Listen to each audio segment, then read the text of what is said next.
bonjour. Les prochaines heures sont réservées, la prochaine heure bien sûr est réservée sur Radio Cotonou à votre émission Actu et Débat. Nouveau rendez-vous ce lundi avec en studio Nicolas Soukwetin, journaliste. Nicolas, bonsoir. Bonsoir Brice Bilaïtidi, bonsoir aux amis auditeurs et auditrices. Avec vous en studio, Jules Andreketi. Jules, bonsoir, vous êtes consultant média, on ne vous présente plus. Hein. Bonsoir Brice Bilaïtidi, bonsoir à tous les amis et à toute l'équipe technique.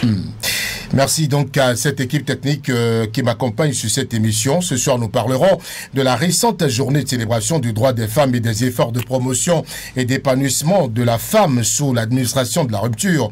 L'essence de contrebande continue de faire des dégâts. Nous évoquerons la question, nous parlerons notamment de l'encadrement du transport et, si possible, de la commercialisation. Ce sont autres sujets à débattre sur Actu Débat ce soir. Merci de vous installer.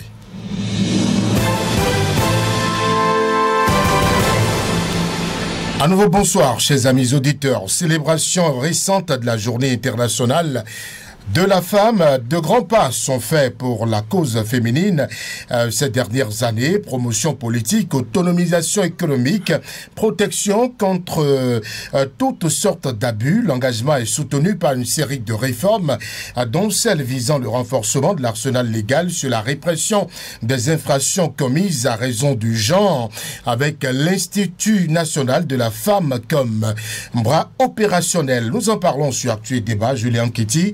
De nombreux efforts sont faits aujourd'hui pour l'amélioration de la condition féminine au Bénin. Absolument, des efforts qui sont très visibles, donc qui n'ont pas besoin de beaucoup de discours pour être compris et être intégrés par les Béninois, les citoyens béninois qui n'ont demandé que ça, sur particulièrement les filles et les femmes qui vivaient dans leur chair, au tréfonds fond de leurs êtres, tous les agissements ou les effets des agissements de leurs bourreaux. Je veux parler de tous ceux qui prenaient du plaisir à maltraiter les filles et les femmes, tous ceux qui prenaient du plaisir à apprécier, à regarder les efforts de la femme sous le prisme sexiste. C'est-à-dire que dans le milieu professionnel, par exemple, on pouvait ne pas apprécier les efforts d'une femme à sa juste valeur, même si, à leur juste valeur, même si la femme faisait les mêmes efforts qu'un homme.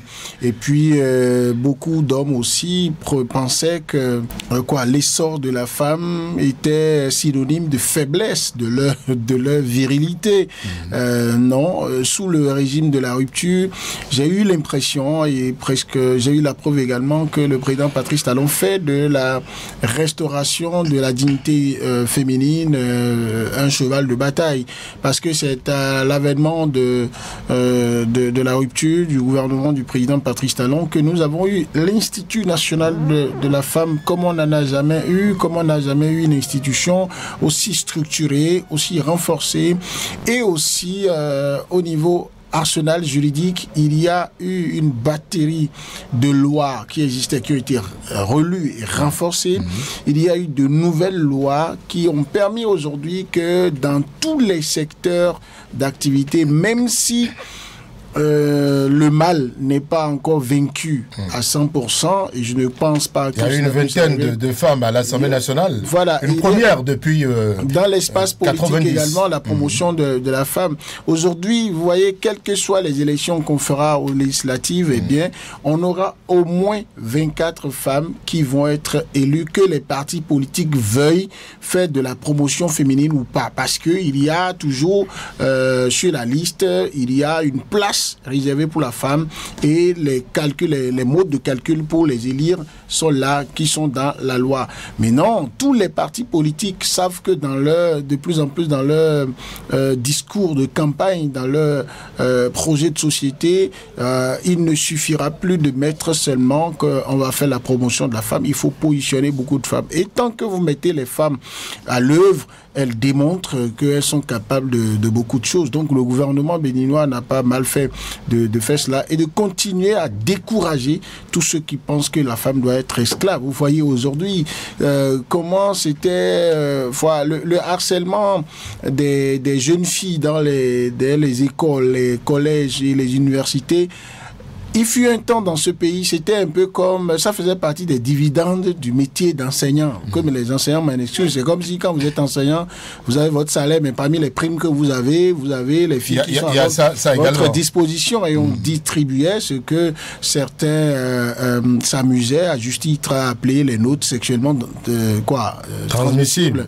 Et puis aujourd'hui, quand vous êtes enseignant, vous voyez, pour ne prendre que cet exemple-là, quand vous êtes enseignant, même avec, soi-disant, le consentement d'une élève ou d'une étudiante, si c'est dans ce rapport d'enseignant et apprenante que vous êtes, si vous voulez entretenir une relation amoureuse avec cette fille, si vous voulez l'épouser même, c'est que vous renoncez au métier d'enseignant. Vous dites, je ne veux plus être enseignant.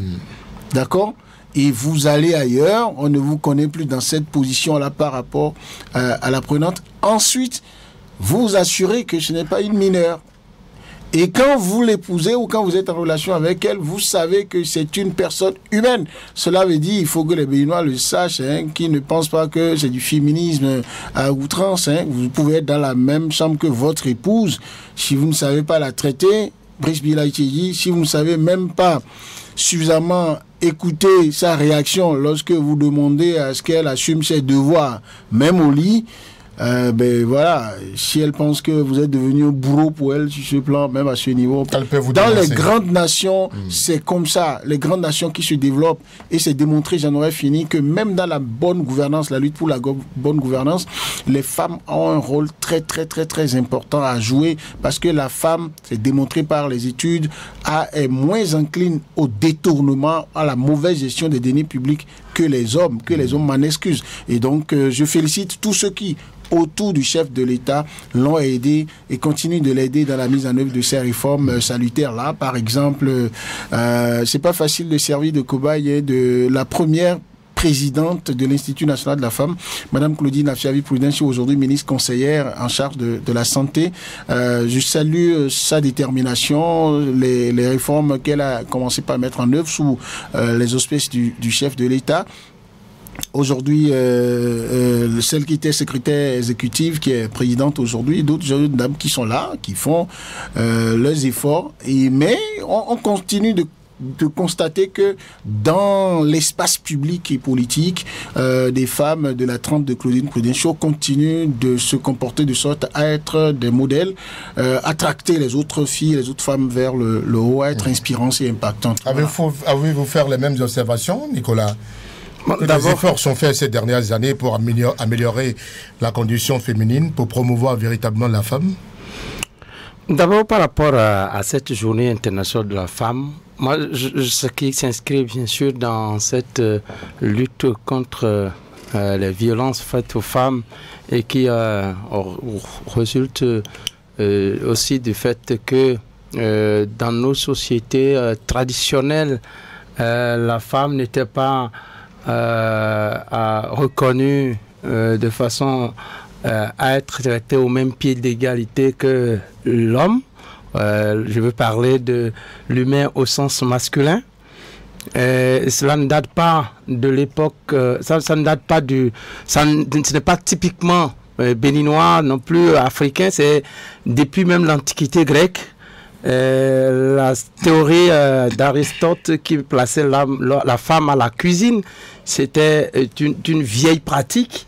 Et donc, tout ça a été fait pour que nous soyons un peu à délaisser ces pratiques, en tout cas à nous éloigner un peu de cette société patriarcale et à considérer que la femme, aussi bien la femme que l'homme, devrait pouvoir avoir les mêmes droits, les mêmes traitements de faveur devant la justice, sur le plan économique, sur le plan social, sur le plan politique. Et donc, toutes les nations se sont entendues. Tout le monde entier s'est entendu que aujourd'hui la femme doit avoir sa vraie place dans la société, et ça date depuis je le disais tout à l'heure, Platon qui avait déjà fait cette comparaison en allant considérer un chien et une chienne dans une même maison.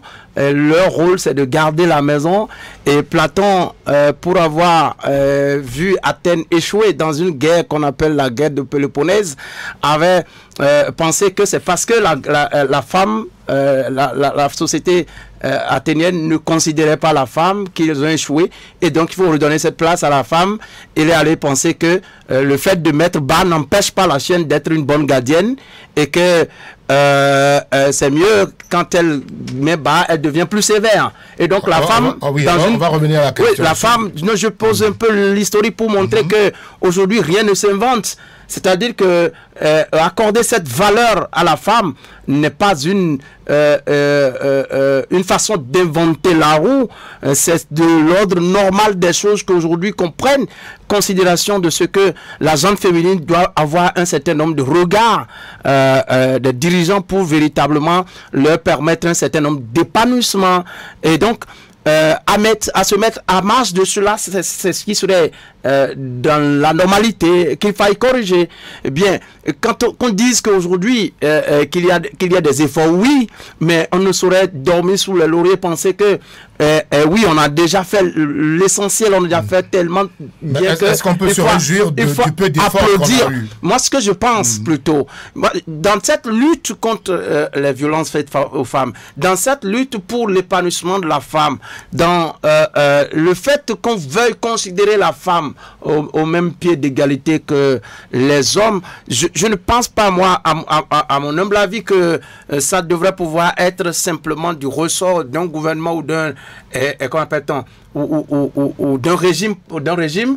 Je pense que c'est déjà une façon, et ça, j'ai cru devoir entendre dans le discours eux-mêmes de ces femmes-là qui se considèrent comme être des leaders dans la société. J'ai cru devoir entendre de la part de beaucoup d'entre elles que oui, cette journée-là était une journée pour que la femme réfléchisse à elle-même, à ses conditions, à ce qu'elle doit être déterminante dans l'épanouissement qui est la sienne dans la société. Et par exemple, lorsqu'on parle des lois qu'on a votées et qui obligeraient, ou bien qui oblige, parce que c'est désormais une réalité, qui oblige à avoir un certain nombre de quotas pour les femmes. Moi, à l'Assemblée nationale. À l'Assemblée nationale. C'est vrai, c'est une bonne idée, c'est une bonne façon de penser, mais j'avais toujours pensé que on pourrait faire en sorte que la femme éduquée correctement à l'école, la femme aguerrie de ce qu'elle devrait même elle-même d'abord se considérer comme étant humain à part entière, devrait se battre naturellement pour arracher la place qui est la sienne dans la société. Pas pour attendre une quelconque loi qui accorde une quelconque faveur. Il faudrait que nos jeunes sœurs, il faudrait que nos mamans, il faudrait que les femmes leaders dans la société elles-mêmes soient à même, pendant les campagnes électorales, se battre comme cela se doit sur le terrain, se battre dans la société pour montrer aux hommes qu'elles valent autant que les hommes et qu'elles puissent avoir. C'est vrai qu'il y a des pesanteurs sociologiques qui pèsent encore et qui continueront de pèser tant que nous ne prenons pas, n'accordons pas cette place à l'éducation qu'il faut à la base des filles, à cette correction qu'il faut apporter à la gente féminine, à savoir faire prendre conscience à chacune d'elles qu'elles ont un rôle déterminant dans la société. Elles doivent s'efforcer elles-mêmes à prendre ou à arracher ce qui leur vient de leur. Vous parlez de pesanteurs sociologiques, oui. Et vous refusez d'accepter qu'il y ait quelqu'un qui puisse ouvrir le chemin. Non, je ne refuse pas. Je dis qu'il y a des efforts qu'on ait déjà fait, c'est tant mieux. Mais qu'on ne doit pas applaudir déjà que ce qui est fait. Moi, je me dis que, au fait, s'il y a quelque chose à faire et qu'on ait déjà fait, je pense que c'est une bonne chose qu'on ait déjà pensé à continuer par améliorer les choses. Mais fondamentalement, je voudrais mettre les femmes elles-mêmes au devant de leurs responsabilités. Et pour qu'elles se battent elles-mêmes. Pour qu'elles se battent elles-mêmes, naturellement. Maintenant que la route est tracée. Oui, et pourtant, les problèmes vont persister. C'est pourquoi je parlais de l'éducation. C'est pourquoi je parlais de ce qu'il faut amener la jeune fille à prendre conscience de ce qu'elle n'a pas à attendre à ce que l'homme cherche à lui accorder telle faveur et qu'elle ait à se mêler de la chose publique, qu'elle ait moi, je connais des filles, quand vous allez en débat avec elles défendent leurs idées comme cela se doit. Et donc, mieux que n'importe quel homme. Et donc, celles-là peuvent se battre et devenir des modèles et faire en sorte que celles qui sont devant elles. Monsieur Jules parlait tout à l'heure de Madame Prudence. Oui, voilà des vaillantes dames que nous avons dans la société. Christine Ouessavi, bien d'autres qui ont donné leurs preuves sur le plan politique. Elles doivent, elles autres, se battre. C'est vrai avec l'Institut de la femme que quelque chose se fait, mais elles doivent aller loin. Parce que ce qui n'a pas, ma foi, été correctement fait sous ce régime, c'est vrai qu'il faut repousser très loin les limites de ceux qui ont, qu'on appelle-t-on, la libido très poussée dans les écoles, dans les universités. Il faut qu'on leur apprenne à respecter la gente féminine. Mais il n'y a que dans cette façon de faire les choses. Et comme le disait M. Jules qui était tout à l'heure, avant que tu ne deviennes mari d'une élève, il faudrait que tu démissionnes de ton métier. Pourtant, je pense que quand tu vas te retrouver avec une fille, il faut pouvoir manger quelque chose avec elle. Moi, je pense que cette façon de considérer les choses, où déjà on a eu plusieurs cas d'enseignants qui se sont retrouvés déjà en prison, et on pouvait faire les choses autrement, à penser autrement en quoi faisant? Non, pas en laissant l'enseignant sur le travail et harceler la jeune élève, c'est ça? Non, déjà, moi je pense que le fait qu'on parle de répression et que, vous voyez, ça a des conséquences à l'école. Ces lois, par exemple, qui retraitent ou bien réprimandent toute envie d'aller vers la fille à l'école. Voyez-vous, moi j'ai été témoin d'une scène. Un enseignant qui a voulu aider une fille dont les parents sont dans de réelles difficultés de payer la scolarité. Et le monsieur dit, je vais t'aider à payer ta scolarité. Il a fallu qu'une autorité de l'école voie le monsieur en train de lui tendre l'argent pour aller payer la contribution, qu'on l'interpelle, pour lui dire qu'est-ce qu'il a avec la fille. Et aussitôt, on a pris le téléphone, on a appelé les parents de la fille. Heureusement, la dame a reconnu que le monsieur, avant même de faire le geste, qu'il l'a appelé. Il n'y a rien d'inquiétant là. Non, vous avez vu. Mais pourquoi ça vous fait peur? Parce que vous êtes enseignant. Il y a des gens, il y a de nos enseignants qui, pour des choses qui n'ont l'air de rien, se sont retrouvés devant la justice pour ça. Moi, je pense que on peut faire autrement les choses, et que, puisque les humains seront toujours ce qu'elles sont, la loi ne supprimera jamais le mal. La loi permettra de recadrer le mal, de l'amoindrir. Mais vous ne supprimerez jamais le mal avec la loi. Alors, Julien Kitty, il y a une petite vérité quand même dans ce que notre confrère Nicolas défend. Il dit que les femmes elles-mêmes devront normalement se battre pour obtenir tout ça. C'est comme si on les force. Non, pas du tout. Pas du tout. J'étais un peu gêné parce que c'est encore lui qui s'était accroché à ce qu'il a appelé l'historique de cette dynamique de célébration de l'effort de la femme, des droits de la femme, en allant plus loin qu'il y a 30 ans au détour de la conférence de Beijing, qui a donné donc naissance à la journée internationale des droits des femmes, en allant vers l'époque de ces philosophes qui sont restés des icônes pour nous. Mais c'est encore l'historique de cette lutte. Comment on en est arrivé à l'instauration de ce quota-là dans le processus électoral pour que nous ayons au moins, au bas mot, 24 femmes à l'Assemblée nationale? S'il interroge l'histoire, il va constater que ce n'est pas un quota comme on en parlait avant. Non, ce n'est pas ce qu'on a pris ces femmes-là, elles dormaient sur le laurier, on est venu les chercher pour y venir à l'Assemblée nationale. Ces femmes, le système est tel que les femmes-là restent en compétition. Et elles se battent pour que leur parti politique puisse dominer dans la circonscription électorale. Mais il se fait que, si vous voulez que l'éducation sur la durée amène à ce que toutes les composantes de la société mettent dans leur subconscient qu'il faut changer de comportement, il faut déjà que les femmes soient en nombre plus important à l'Assemblée nationale où les vrais débats se mènent. Pendant que ça ne se faisait pas comme ça, chaque parti politique pouvait dire les femmes vont servir à jouer. Quelle loi vous autorisez à dire à un parti politique vous êtes disqualifié parce que vous n'avez pas mis tel nombre de femmes sur votre liste, parce que vous n'avez pas mis tel nombre de femmes en bonne position? Non. Mais aujourd'hui, que le parti politique le veuille ou pas, il y a des femmes qui sont au sein des partis politiques qui se battent déjà. Parmi celles-là qui se battent, on dit le système est tel que il y a la liste des femmes. Donc des femmes venues de chaque parti en compétition, des femmes qui se battent aussi, et celle qui est élue au terme d'une compétition. Ça veut dire qu'il y a déjà la preuve de la combativité. Mais il manquait la volonté politique au sein de ces formations politiques. Regardez, au Bénin, ça devient une exception au regard, aux yeux des gens de voir qu'il y a un seul parti politique présidé par une femme.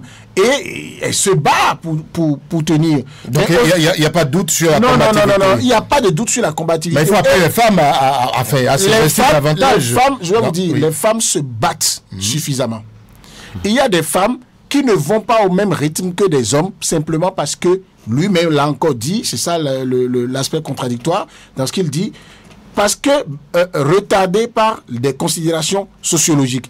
Ne prenez seulement la prise de parole en public, qui constitue l'une des qualités phares pour réussir dans l'espace public et politique pour la femme. Elle peut avoir toutes les compétences. Quand psychologiquement elle n'est pas préparée à prendre la parole, à faire passer ses idées, elle ne peut pas.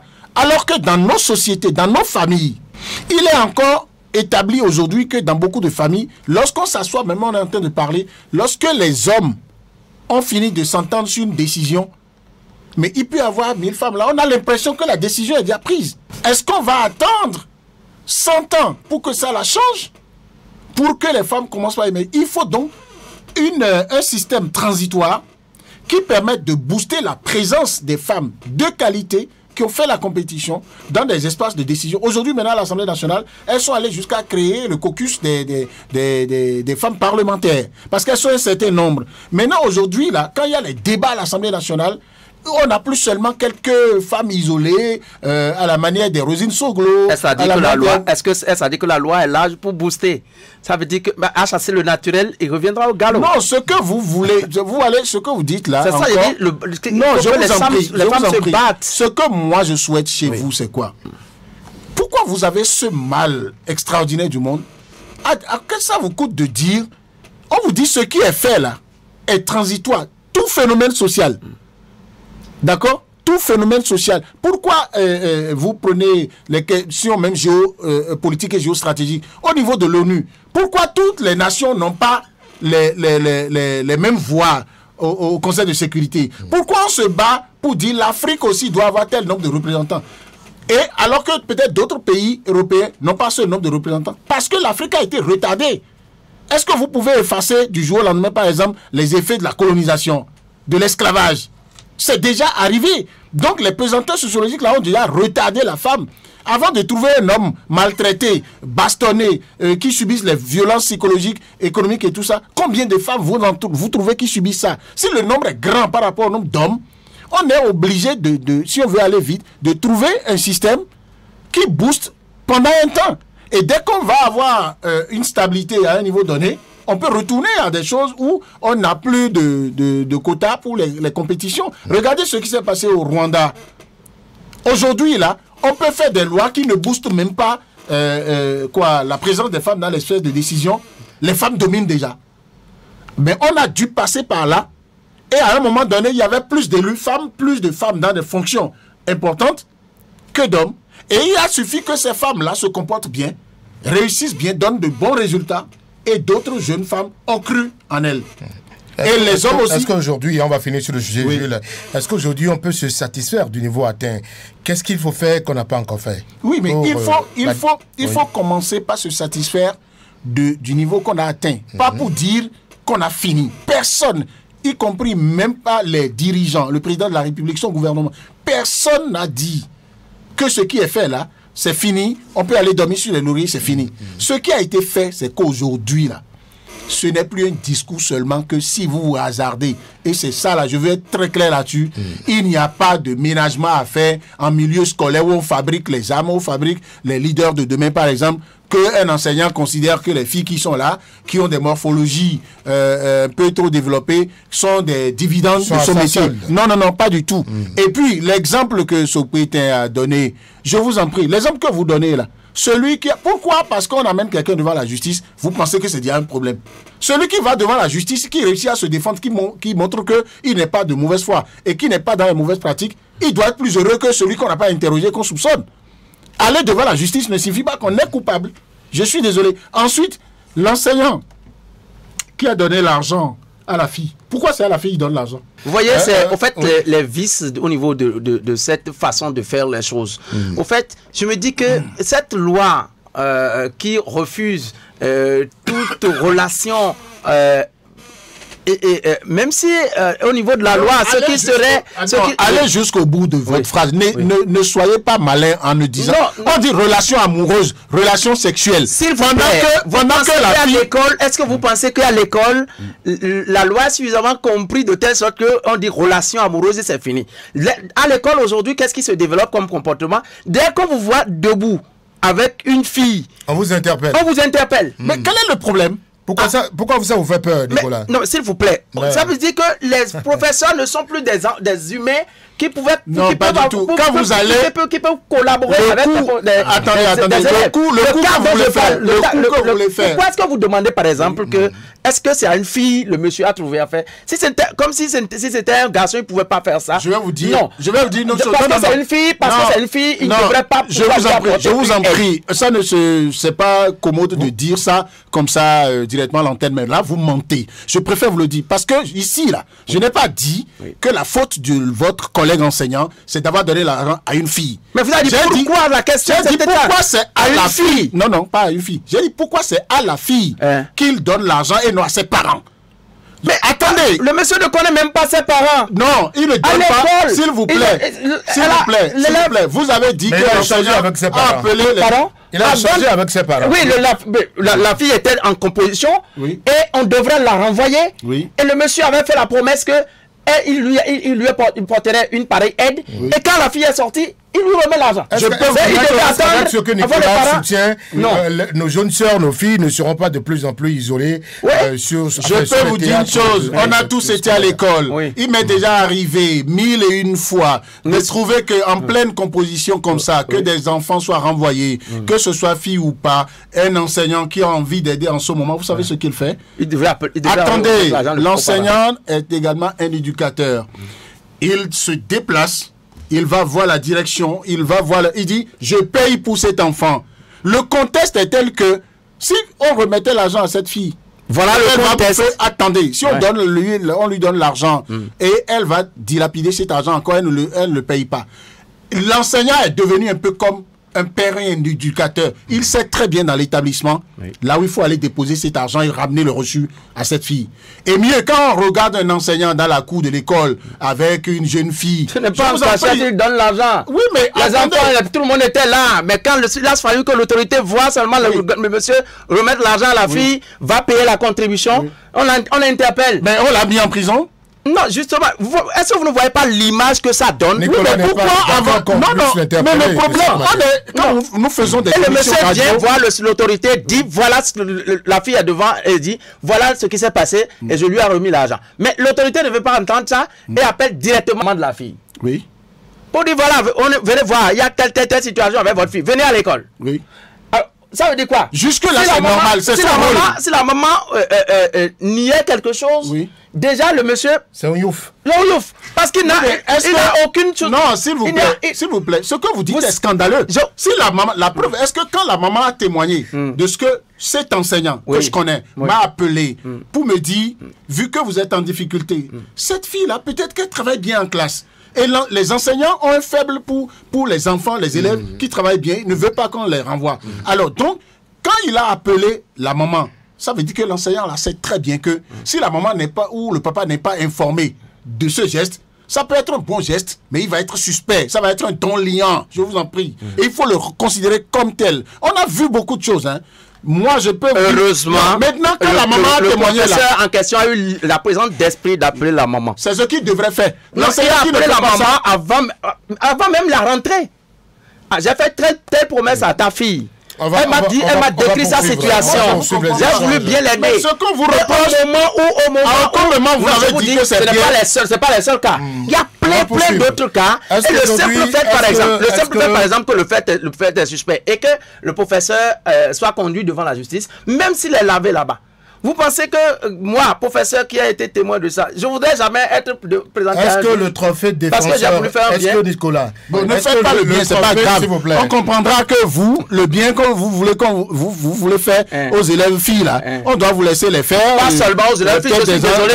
Pas seulement aux élèves filles, je suis désolé. On dit qu'on a pas seulement aux élèves filles. Trop d'enseignants enceintés, trop de filles. Je voulais trop d'enseignants violés, trop de filles. Qu'on va arrêter. Si j'étais aussi sur là. Merci Nicolas Socrates. Merci à Julien. Le problème sera terminé. Le trophée de défenseur de la femme au Bénin peut aller au chef de l'État. On peut lui décerner ça, c'est possible? Ben oui, on peut lui décerner ce trophée-là. Non, on peut lui décerner ce trophée parce que bien au-delà du niveau où ses prédécesseurs sont arrivés dans cette bataille-là, il a montré un peu plus de masculinité positive. C'est-à-dire que ce soit un homme qui soit au pouvoir, qui s'attache autant à la protection et à la promotion de la femme, je pense que c'est exceptionnel. Et dans le monde, on dit souvent... Le monde va mal, non pas à cause de ceux qui font mal, mais à cause du silence de ceux qui connaissent le bien, qui ne l'appliquent pas. Donc, s'ils pouvaient venir au pouvoir, gouverner, faire bien d'autres choses, faire manger les Béninois, faire des routes, et sans s'occuper de ça. Alors que la femme qui est heureuse, c'est beaucoup de familles qui sont très à l'aise. Et donc, à partir de ce moment, on peut lui donner ce trophée-là. Pour le motiver et motiver d'autres personnes. Ce n'est pas... Souvent, quand on en parle, les gens pensent qu'on veut dire, bon, il faut célébrer le chef de l'État. Il n'en est même pas friand. Mais vous savez, il y a ce qu'on appelle la sanction positive. Même quand vous faites une émission ici, vous êtes ici pour faire des émissions. Mais quand vous faites votre émission, mais vous ne pouvez pas imaginer ce que ça fait que, par exemple, votre rédacteur en chef, votre chef service programme, votre directeur, ou de simples auditeurs vous appellent pour dire « J'ai très bien apprécié votre émission parce que j'y ai tiré quelque chose, c'est peut-être votre voix qui me plaît, c'est votre manière de lancer qui me plaît. » Mais ça vous booste. Mais si on ne fait pas ça, et on ne vous appelle que le jour où vous avez fait des lapsus à l'antenne, le jour où vous n'étiez pas dans votre beau plat, parce que, quelles que soient les compétences qu'on a, même chef d'État, professionnel de n'importe domaine, il y a des jours où c'est salé. Et donc, si ce n'est que ce jour-là qu'on vous appelle pour vous sanctionner, ce n'est pas une bonne chose. Donc, un chef d'État également, il est un être humain, quand il fait des choses, même si c'est des devoirs régaliens pour lui, quand il le fait, et c'est exceptionnel, il le fait bien, il faut lui dire, nous sommes là, il faut continuer, et que tous ceux qui sont à la tête des institutions, ceux qui sont à la tête de chaque cette école-là, cellule même familiale, le fasse. Nicolas, on peut le lui décerner? Bon, moi, je ne sais pas s'il y a... on peut déjà penser que c'est déjà tout rose et que... C'est trop tôt de le lui décerner, pour moi, c'est le cas. Et puis, moi, c'est ça, j'ai dit... on peut avoir toutes les bonnes ambitions, les bonnes intentions de faire les choses et que pendant qu'on y est, il y a que certaines parties qu'on entreprend ou certaines voies qu'on emprunte ne soient pas des plus justes, des plus... Moi, je pense que c'est vrai qu'il y a quelque chose qui est fait. Je pense qu'on peut améliorer encore même ce qui est fait. Et c'est ce que même celui qui a fait pense. À l'étape où on est. Est-ce que moi je pense où on en est. Je dis qu'il n'y a pas de trophée qu'on peut déjà dire qu'il faut... D'accord, merci. On vous a compris. Je pense que pour Socrates, ne peut recevoir trophée pour une action excellente que quand l'action est parfaite, on a fini. Non, pas parfaite. Parce que perfection dans ce monde, perfection dans ce monde, il n'y en a pas. Mais je pense que on peut mieux faire. On aurait dû peut-être encore mieux faire. C'est pourquoi on ne doit pas exister trophée. Ceux qui prennent les compétitions là. C'est-à-dire que quand l'équipe d'un pays qui prend la Coupe d'Afrique ou bien Coupe du Monde là, vous ne savez rien par rapport à ce que les autres font dans leur pays. Vous ne savez rien par rapport à ce que au second sujet. D'autres sont capables de faire. S'il vous plaît, c'est parce que vous ne savez rien que vous pensez que je le sais. On va parler de l'essence. Merci à Patrice Bédia pour cette pause. Au Bénin, l'essence de contrebande continue de faire des victimes. 6 morts et d'importants dégâts ont été récemment enregistrés dans l'incendie tragique d'un camion de transport de produits pétroliers à Paubin. Ce nouvel incident n'est pas sans rappeler ceux antérieurs, surtout celui de septembre 2023 où 33 personnes sont mortes calcinées dans un incendie d'un entrepôt d'essence à Sémé-Craqué. Nicolas Soquetin, sans oublier l'incendie qui est survenu récemment, qui n'a pas fait de mort, là. Je crois à Paubin ou... Est-ce que c'est pas dans les collines Pourquoi cette récurrence de drames liés à l'essence de contrebande aujourd'hui? Mais le problème, je ne sais pas. Est-ce qu'on devrait s'étonner de ce qu'il y ait de drames? Moi, je pense que, au fait, nous sommes dans l'informel. Et un produit inflammable, dans les conditions dans lesquelles on les transporte, dans les conditions dans lesquelles on les expose au bord de nos voies, moi j'ai toujours la peur au ventre quand je veux même dépasser. Il y a la mini-station aujourd'hui. Justement, mais on n'a rien, juste là, on n'a rien fait encore pour recadrer comment le transport au niveau de nos routes. Je pense que ici, c'est une question de solide réflexion pour trouver une manière de définitivement arrêter avec cette façon de transporter l'essence contrebandée sur nos voies. C'est-à-dire que toutes les fois que ces drames-là surviennent, moi, sincèrement, ça me fait tellement mal. Mais toutes les fois que je monte aussi dans les rues, je constate avec douleur que malgré qu'il y a ces drames, malgré qu'il y a ces genres d'incidents, la jeunesse, ceux qui sont dedans, n'ont jamais eu de repli par rapport à ce commerce-là, n'ont jamais de crainte par rapport à ce qu'ils font. Bon, et dans mes analyses, je me dis, quand on ne trouve rien à faire, on est peut-être contraint à faire même toutes les choses qui mettent en péril votre vie et votre existence. Parce que même dans la rue, là, quand les gens là veulent vous dépasser, je prie tous les dieux des cieux pour que ça se passe bien. Et vous avez cité tout à l'heure ce qui s'est passé, le drame à Sémé. Mais allez aujourd'hui à Sémé, vous trouverez d'autres entrepôts. Qu'est-ce que les autorités font pour les aider? Si c'est... Moi, ça dit que malgré que c'est de l'informel, j'ai comme l'impression que plein sont nos autorités qui ont le mais en plein dans cette histoire de contrebandier. Ah bon? Non, je pense que... C'est-à-dire, le met en plein, c'est-à-dire qu'ils ont leur bras droit où ils sont... En tout cas, ceux qui sont dedans, ce n'est pas n'importe qui sont ceux qui font des entrepôts là.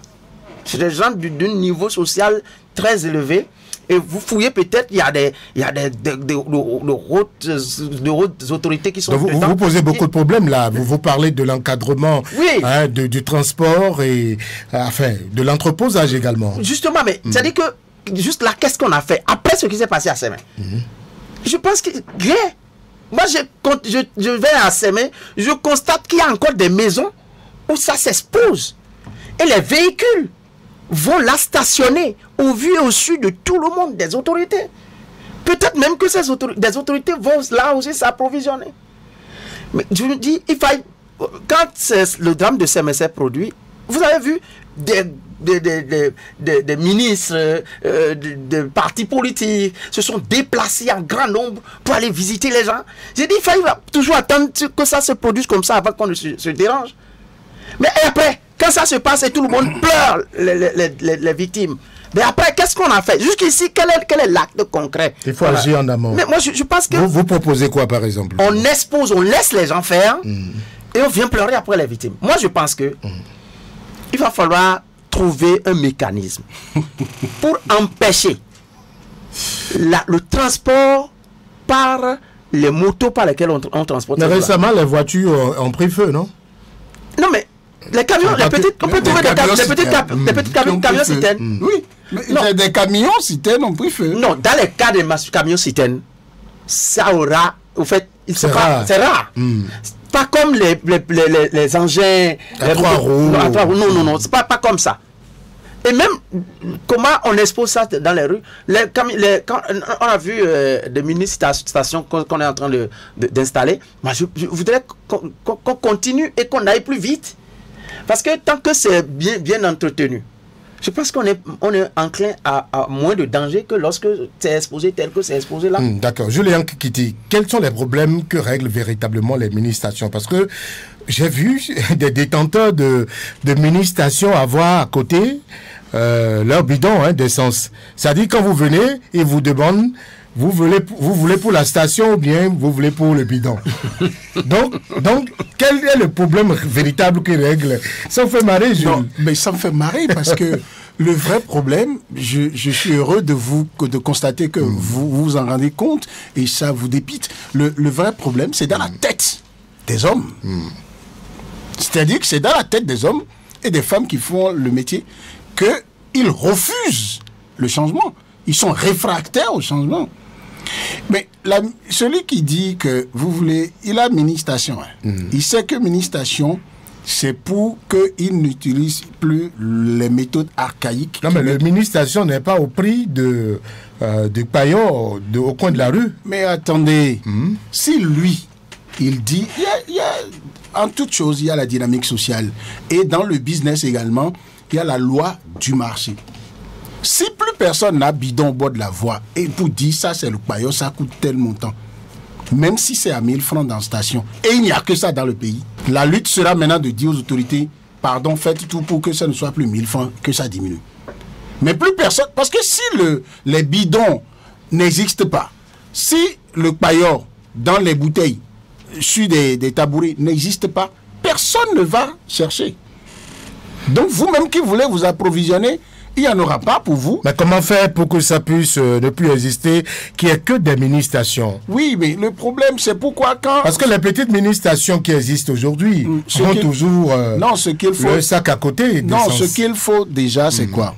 Et je suis content que mon ami Soupété, aujourd'hui, je le suivais depuis, je croyais qu'il allait dire, bon, c'est parce qu'il n'y a pas eu une politique d'emploi dans le pays, les gens sont désœuvrés. Vous l'attendiez sur cette piste-là?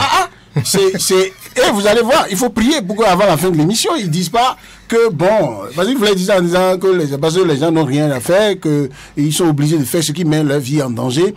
Mais j'ai toujours dit, quand quelqu'un est pauvre, il ne faut pas l'aider à développer l'esprit pauvre toute sa vie. Il faut lui montrer qu'il a des prédispositions, des capacités pour aller loin. Celui qui utilisait les bidons et tout ça, et qui pensait qu'il faisait de bonnes affaires et qui pense que la seule possibilité pour faire de bonnes affaires, c'est que le produit que vous vendez soit moins cher.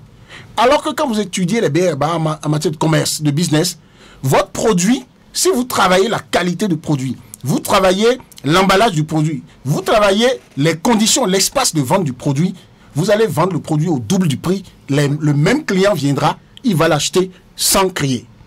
C'est démontré comme ça. Mais si vous dites, le système... je suis né, mes parents ont fait essence paillot. C'est comme ça, ils font ça, je dois continuer à le faire. Mais regardez, même pour transvaser le produit, on continue de prendre des raccords, foutre ça dans sa bouche, aspirer l'essence de sa bouche et mettre un peu, et après, on crache et on pense qu'on n'en a pas avalé. Et après, quand on va tomber malade, on va dire que plateau technique dans le pays, dans les hôpitaux, c'est pas bien. Alors, celui qui a mini-station, il faut qu'on lui explique que dès que tu as mini-station, tu as quitté CI, tu es allé au CM2. Il ne faut pas revenir à la maternelle. C'est-à-dire, il faut commencer par t'habituer. Lui, il regarde l'autre qu'on a laissé qui continue d'utiliser bidon là.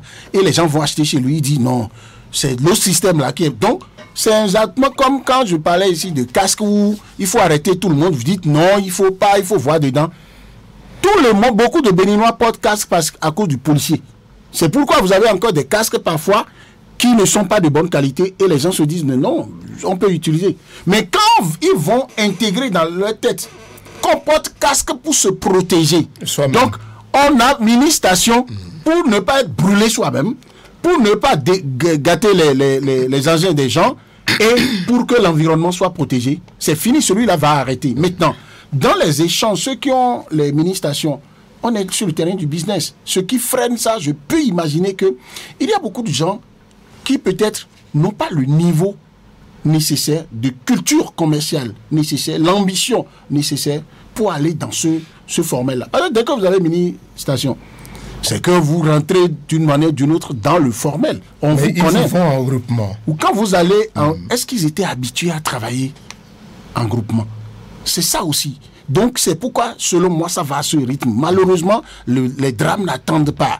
Ceux qui vont en groupe, par exemple, quand ils vont pour aller prendre mini-station, on leur propose, c'est sûr que les mini-stations, là, on ne leur dit pas, tant que vous n'avez pas un capital complet, important, on ne vous donne pas. C'est sûr qu'on le fait des conditions, parce que c'est aussi derrière une politique sociale du gouvernement. Mais derrière ça, dès que vous êtes en groupe, vous êtes de 5, vous vous tenez, les règles sont respectées, dès que vous allez même vers une banque.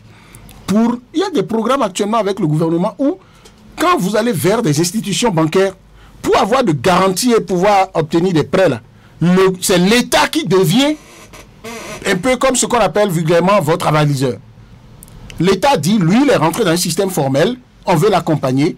Oui, je le reconnais dans ce système-là, on peut lui faire un prêt, mais l'État met un dispositif qui permet de contrôler, de sorte à ce que vous payez régulièrement ce que vous devez payer à la banque. Alors que pensez-vous des propositions en fait? Maintenant, c'est que... Oui, il a parlé d'encadrement, puisque le drame, c'est en amont, c'est pas au niveau des mini-stations. S'il vous plaît. Non, moi, il a parlé de mieux encadrer le transport de ces produits-là, de l'entreposage également. Non, je suis désolé, c'est pas une proposition.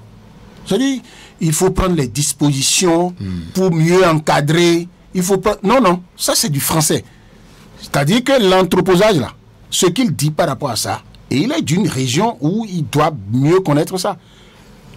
Une proposition, selon moi, serait que messieurs les présidents de la République, gouvernement et tout, levez-vous, mettez la police et l'armée à contribution, ou bien passez des messages pour dire, d'ici tel délai là. Parce que quand ça s'était passé à Sémé, le ministre des Finances a rencontré les acteurs majeurs du secteur pour leur dire de faire des propositions. C'est pour ne pas aller à la répression. Qu'est-ce que ces propositions-là sont devenues qu'on les sorte et que si les gens là qui font du dilatoire, parce qu'ils ont des barons qui sont dedans aussi, qu'on leur donne un délai pour dire détruisez même vos entrepôts vous-même qui ne sont pas aux normes, ou définissez très clairement ce que vous appelez entrepôt qui est aux normes, entrepôt qui n'est pas aux normes, et envoyez les gens sensibiliser, donnez un délai. Si c'est 6 mois. Après, dites les 6 mois qui viennent là, phase pilote de la répression. Si quelqu'un n'a pas enlevé son entrepôt, on va détruire ça. Un État, c'est cela. Et le jour où on sera en train de détruire ça, il faut bien que nous venions dans ce studio pour dire les pleurs de ceux qui n'ont pas détruit eux-mêmes et qu'on vient de détruire là. Ces pleurs-là, on s'en fout. On ne fait pas d'omelette sans casser des œufs. Parce que ceux-là qui vont perdre leur business, parce qu'ils ne veulent pas écouter la nécessité de faire la mutation, ceux-là, là, si eux, leur affaire se gâtent, c'est mieux que des milliers de vies qui sont éliminés. D'accord? Regardez, quand ça s'est passé à Sémé, moi, j'avais pas envie de regarder les images 2 fois. Et j'ai toujours dit quelque chose, prier Dieu. C'est-à-dire, je ne sais pas. Même pour mon pire ennemi, je ne le souhaite pas. Je ne sais pas comment on est là, et il y a le feu, boum, comme ça, et vous mourrez dedans. Je ne sais pas comment on vit ça. J'imagine. Et on avait des sachets qu'on a fabriqués maintenant là, qui sont comme des sacs de jute. Et on met l'essence dedans. Et l'essence est dans la bassine. On met ça dedans et on attache ça. Et les parents de Sopétin, ils sont là, ils deviennent des millionnaires ou des milliardaires. Qui vous dit que ce sont mes parents? Mais parce que vous êtes... Non, disons la vérité. Non, parce que vous aviez dit tout à l'heure que c'est du français de dire, de recadrer, qu'il faille parler de la... Et il faut dire concrètement ce qu'il faut. Qu'il faille parler de la répression. Encadrer le transport là, c'est quoi? Est-ce que c'est donner des camions citernes à ces personnes? Mon cher Jules, on était dans ce pays. Le régime de Yahya Boni a fait beaucoup dans cette répression là. On sait ce que ça a donné. Et ça a été terrible. Maintenant, qu'est-ce qu'il faut faire? Qu'est-ce qu'il faut faire? Trouver... Alors, non, trouvez ça vous-même aussi, quand le ministre des Finances appelle les concernés et demande des propositions, jusqu'ici, que sont devenues ces propositions? Quand je dis de recadrer le transport, non, mais le gouvernement est pour ça quoi? En faisant quoi? Non, le transport. Réfléchissons avec le gouvernement. Non, moi je suis pas au gouvernement. Je suis pas. Mais vous êtes citoyen. Non, je suis pas conseiller du chef de l'État. Il faut également faire des propositions. Non, ma proposition a été de que il fallait que les gens réfléchissent à comment aller, par exemple, aller supprimer la source. Parce que l'essence frelatée, c'est les conséquences. C'est où? Le Nigeria. C'est le Nigeria. On sait d'où ça vient.